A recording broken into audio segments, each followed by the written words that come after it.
الرحمن الرحيم. اللهم صل على محمد وآل محمد. اليوم احنا في محافظة ميسان.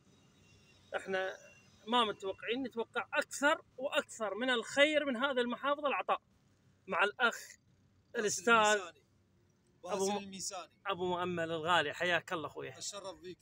أنت الشرف. اليوم يعجز اللسان عن وصفك، وكلمة من الأخ الغالي أبو شجاع. أنا خادم له أخويا، وأنت لك كل على الكلام. والله يعني أنا صراحة الآن خجلان، ما أعرف شلون أحكي. تتزاحم الجمل والكلمات. أولا من ابن عمي، ابن عمنا هو قبل لا يكون ابن العمارة، مالك، أستاذ مالك.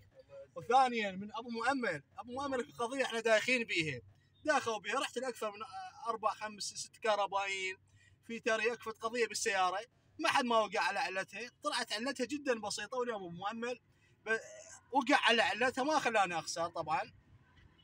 بس شنو القضية؟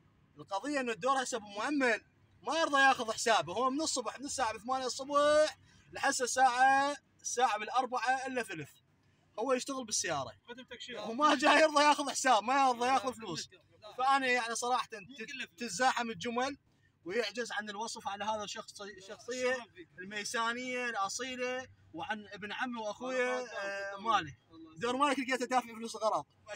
أنا بس أدعي من الله أن يوفقنا، إذا وليدك ما معرس نحضر إن شاء الله فرحه. إن شاء الله. أي والله، وادعي له ونجي على رؤوسه.